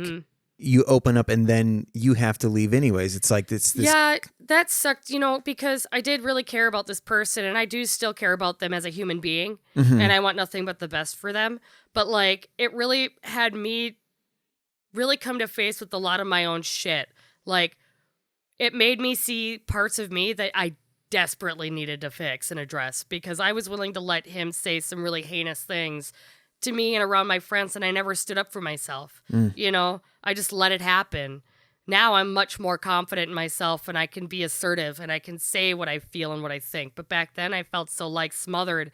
It was like I just allowed a lot of bullshit. Yeah. And I think because I was his audience, he always just needed to do more, you know? Oh, okay. So it was like, because I was there enabling him, yeah, it wasn't going to get better. I got you. Yeah. But man. So at what point do you still work at the red carpet? No, I actually never like officially worked at the red carpet. I just worked there with the Vendetta Vixens. Okay. So when did you find that troupe? That's a whole other story. So I about 11 years ago, I started with a group named Carnival Revolver. Oh, yeah. Yeah. And did she make you walk on glass? Yeah. Yep. And we decided we weren't going to have that shit, and we made our own group, the Vendetta Vixens. And so, yep, we packed up basically, what was it? There was 13 people in the troupe. I think like 10 or 11 of us all went, bye, and we made the Vendetta Vixens. And so we've been performing for about, I think it's like 10 years now almost. Holy shit. Yeah, it's crazy. I just also started working for the Duluth Dolls, so I perform in Duluth yeah, as well. that's right. Yeah. So I have those as kind of outlets for me too now, which I love that because kids think it's so fascinating, and I love smushy little kid faces. And so like when they want a hula hoop, I'm like, take it, go for it, have fun, do it all the time. Yeah. So I mean, how did you? Like, were you dancing during school or like? You know, actually, kinda, yeah. Yeah. Because I was homeless, I met a lot of I don't know, artistic people on the streets. You know, anything from like street performers to rave dancers and just kind of like musicians, abundant. Mm-hmm. So it's like I'd kind of learn things from different people. And I remember there was this one kid who I always saw. His name was Brian Tahimi. And he went Fucking cool name. I know. He was some like super rad black guy that like played with Poi. And I just was super into what he had going on. He would always be out on the lawn during like lunch breaks or whatever, just doing his own thing, playing with his little light balls. And I was like, I want to do that. And so I went and Googled what it was because we weren't close. I just stalked him creepily, you know? And so I like Googled it and I was like, there's hula hoops? What? And so I just like ordered myself one of everything on the menu, you know? And so I just started practicing new props every week. You know, I'd swap them out, do like a week of staff practice or a week of hula hoops or a week of poi. And then I would just go and do different Wait. So poi is what? It's those balls on a rope. It's okay. Yeah. Popular in New Zealand. Yeah. Yeah. But I started just doing those as hobbies, things to like keep me busy because they fit in my backpack. I could travel with them, you know, like not the hula hoops, but if you got the ones that broke down, so I could have them anywhere with me. I never had to give them up. So if I was staying on someone's couch, at least I had some form of exercise or whatever. Oh, okay. You know? So I just kind of brought it with me as like people bring their guitars or people bring their harmonicas. It was me and my props. So that you'd catch me at like Riverside hanging out there for the afternoon, just flinging hula hoops, or like outside of Lake George, people used to always see me. I used to actually go outside of Tech because I knew my sister was going to school there at the time. So she'd be on her lunch break and I'd be out in the main area hula hooping and they'd be like, what? She's like, that's my sister. But so you're doing that stuff and then you learn about carnival toxicity Adrian and I dealt with that shit personally. You know, I mean, we were a team. I mean, we started the Vixens together, co-founder, co-producer, and I had to take a step back and forfeit my role because I wasn't mentally healthy enough to meet her where I needed to. Okay. And she had it. I mean, she's definitely run the show and done really well with it. So no regrets stepping down at all. Yeah. Well, I mean, you're still involved, right? Oh, yeah. Yeah. So, I mean, I think, I mean, I cannot wait to get Adrian in that chair. Yeah. Go through all of her fucking wild ass story. That girl has some stories. Yeah. Yeah. Yes. Especially with what she does. Yeah. I do not want to be on the wrong side of her in a bar, for sure. Yeah. Not at all. No, nobody does.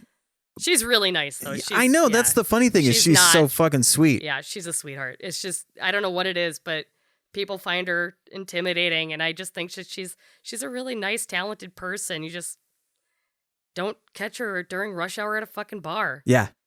So, I mean, going through and being in the Vixens, did you, like in those early stages, there was a weird, like, body positivity, but there was still a lot of people that I feel like that didn't deal with their body dysmorphia. No. They were like, if I just thrust myself into it, then it'll work itself out. And there is a lot of issues with that, you know, because you dance a really slippery slope going into burlesque with mental health issues, because if you are struggling with body dysmorphia, you really have to limit what you let yourself view, you know, because a lot of people will come in hot with judgments. And if you let yourself read comments, oh God, it's going to make it worse, you know? And I don't typically advise, if you're really struggling with self-image, to blast your body on stage unless you know that shit's going to work, because it can really backfire. And it can make people feel worse about themselves. Like they gave parts of themselves away they can't get back. Yeah. Well, so that's what I'm wondering with you, because you had that experience. The thing is because I grew up having to do sex work. Mm-hmm. When I did burlesque, it was like less than that. Well, wait. So you did eventually have to do sex work? Yeah, I wound up having to do the whole self-feet pics, panty pics, whatever. Fuck. That shit. But that was as a new single mom, you know? Like after the divorce, I let Logan's dad have the house and everything because I wasn't stable enough when we split to be responsible for the home. And I knew he was. Okay. So I forfeit that, and then also told him that he doesn't have to pay me child support because he let me claim Logan on taxes every year. Oh, and for me, that was fair. Okay. you know? And so when taxes weren't there, I struggled. I remember living in a studio apartment with like 4 stacked beds in the crib, like right at the end of my bed. In like a studio apartment, I would go in the bathroom for privacy. So if I wanted to dude. watch like a movie or something that Logan couldn't watch, it was like I had to go hang out in the bathroom, set up my laptop on the counter. Oh, okay. Not that kind of privacy, but like if I wanted to watch like even American Horror Story or something scary, it was like No, I get exactly what you're saying. But either way, any privacy, no matter which direction, it was like bathrooms it, have fun. Mm-hmm. But yeah, I don't know. That was a different experience altogether too. Yeah. Because as a woman who already had to kind of do things that I didn't want to do, you get a lot of these people with demands and expectations of how they expect for you to look and how you should service them. And they demand you be there. Like these girls that are doing OnlyFans, it isn't just looking cute for an hour. It's like 4 hours of prepping, plucking, shaving, getting pretty, finding your outfit, putting it together, hundreds and hundreds of pictures, lighting, all that. It is so much more. And then you have to deal with the constant messages, personal messages. If they manage to find your information, getting phone calls, like it can be really shitty work. Yeah. So I hate when people dog on sex workers because I've been in a spot where I had no other choice. Yeah. Doesn't feel great, But if you need to make money to feed your kids, you do what you fucking have to do. Well, I mean, historically, like the porn industry was a very like tumultuous playground. Right. But I mean, over the last like 5 years, you've seen this like, it's odd, but at the same time, like uplifting is like this community of people that are like, no, we don't want people to feel shitty. We don't want people to feel used. Like, yeah, we do some fucked up stuff on camera, but off camera, we got to make sure that, like, as weird as it is for like Pornhub and Brazzers, like they have a conscience. Right. Yeah. And with OnlyFans, there's this community of women who are like trying to empower each other and make sure that they don't. I know so many girls who do OnlyFans who go and pay for their OnlyFans, like their friends' OnlyFans to help back each other. Yeah. And I'm like, they're not even jealous. They don't care if this dude thinks she's hotter. They're just like, sell my chick. That's my friend, Isn't she hot? And I'm like, this is crazy. Because like when I started, it was like 9 or 10 years ago. Basically around the time that the Vixens was starting, when Carnival started, I had already been kind of into the BDSM world or whatever. Okay. And selling pictures and stuff and escort services online at that point. And so back then it was very stigmatized and like it was super shameful. So all of my stuff was on the DL, I didn't tell anybody. I was on sites that I knew that nobody would recognize, never met anybody that I could know in person. Right. So, and I always tried to keep it as discreet as possible because I'm like, I'm going to be that mom that has those pictures cycle back to Logan. I just fucking know it, So I kept it all very discreet. No real, if I took pictures for people, the face had to be out or blurred, or like if we did escort photos together or whatever, it was very impersonal. Just because if it did ever cycle back, I didn't want to be able to be identified. Now everyone's like, fuck it, who cares? Yeah. Here's my whole vagina. Well, and the other like amazing thing is like, I feel like it makes like the creeps feel uncomfortable. Yeah. Because they don't have power anymore. Right. Yeah. Like, yeah, it's fascinating to me. I don't completely understand it because with me, I have like, because I have such addiction issues. Yeah. I can't like dive into that world and be like, what's going on, guys? Like, I know. Yeah. But from what I hear, like it's amazing to me. Yeah. It's very interesting being a former worker, and then watching this community now. It's like back then, you didn't talk about that shit.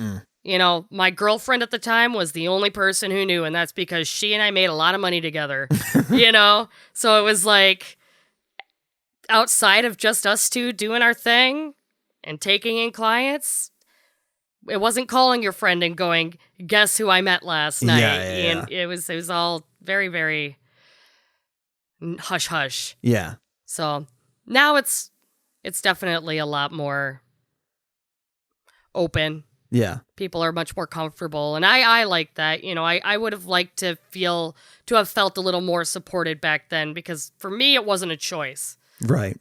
You know, when I didn't have someone like follow through, it landed on me to pay the bills. I never had mom or dad be like, here's $1,000. That's what's fucked up. I think like why it's hard for people to accept this fact is because for like hundreds of years, sex work was this unfortunate situation that you landed in. Right. So to try some girls love it now. Exactly. So like to try and wrap your head around what like how can you be happy doing this stuff? Like there must be some lie or like, so it's really tough to. Yeah. For me, it was never really my thing. It was what I did to survive.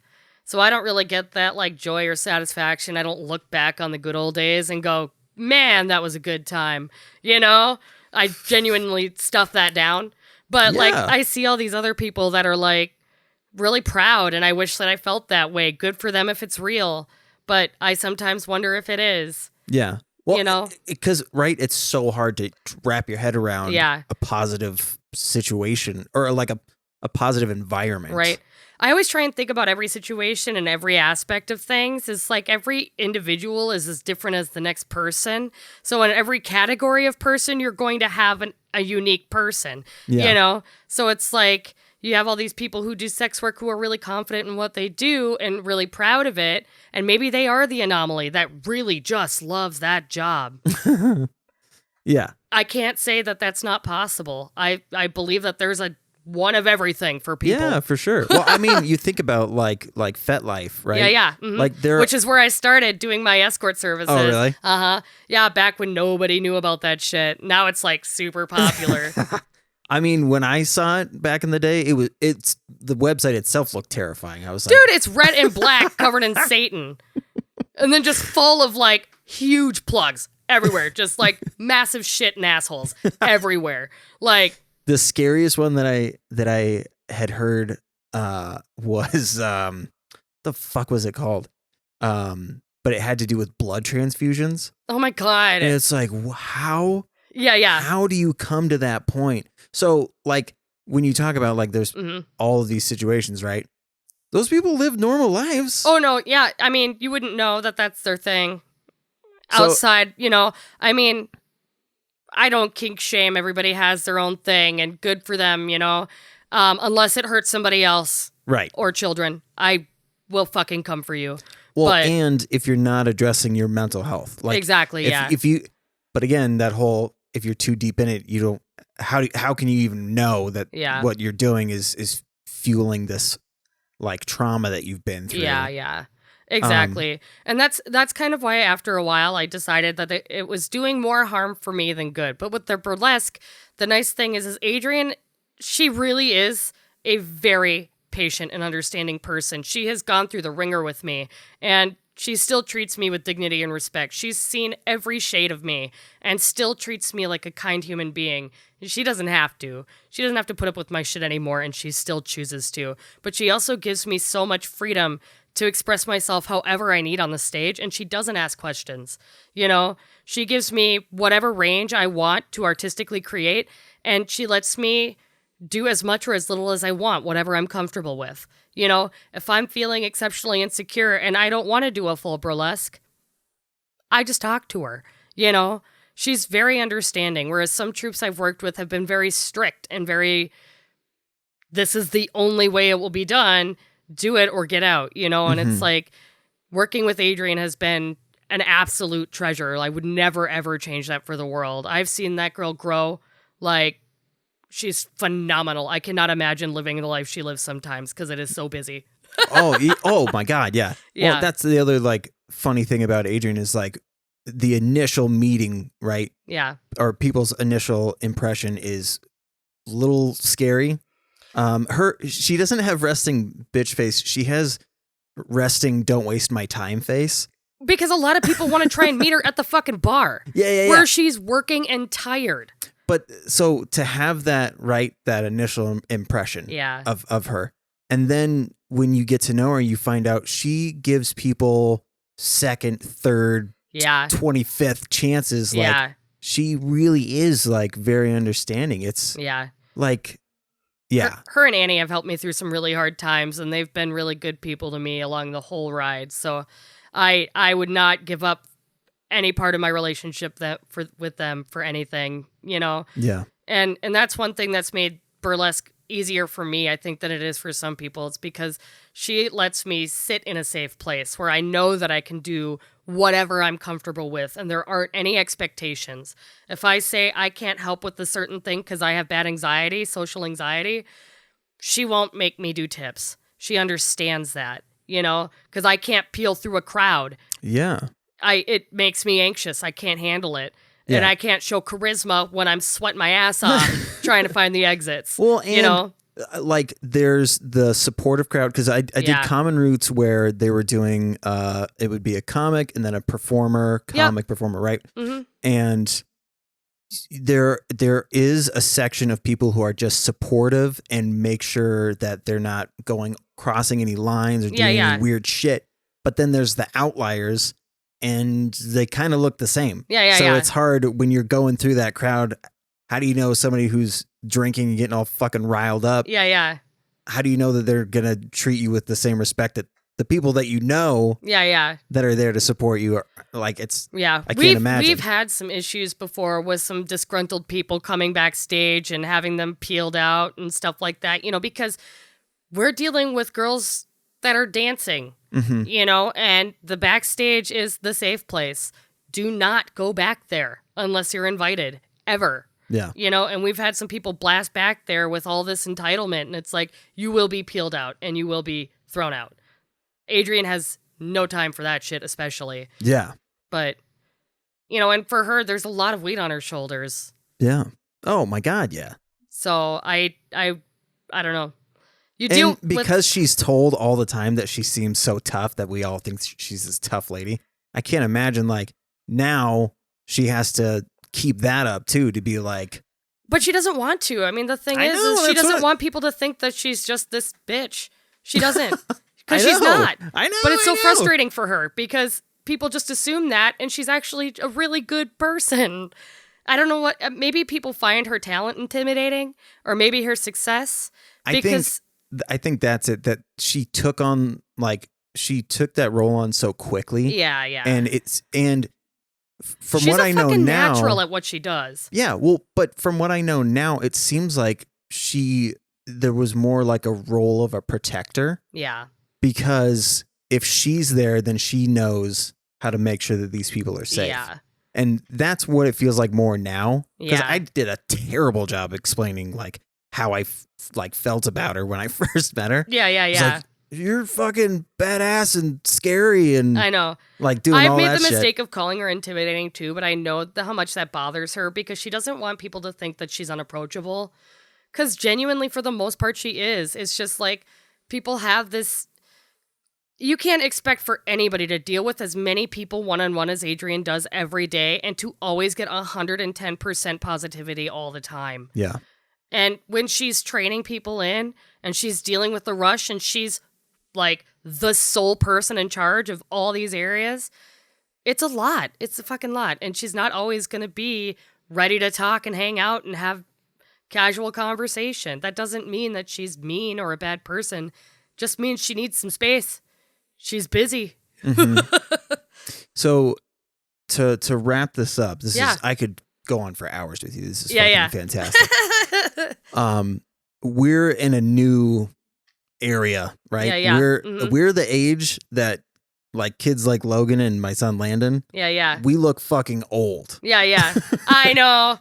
But we are also part of a generation where like we're encouraged to do these like fantastical things that make us seem like we're still young. Yeah. So I'm curious as to like, because you still hula hoop and all that stuff. Mm-hmm. Yeah. Like, what can people do to still, like, what do you do to still feel confident in who you are as a mother, as an adult? And does that make sense? Like, yeah. Well, I make sure that I spend quality time with Logan, of course, but I also make sure that I give myself my time alone. So if that means like I do the hula hooping, I will tell Logan I need 30 minutes to an hour to myself to go outside and hula hoop.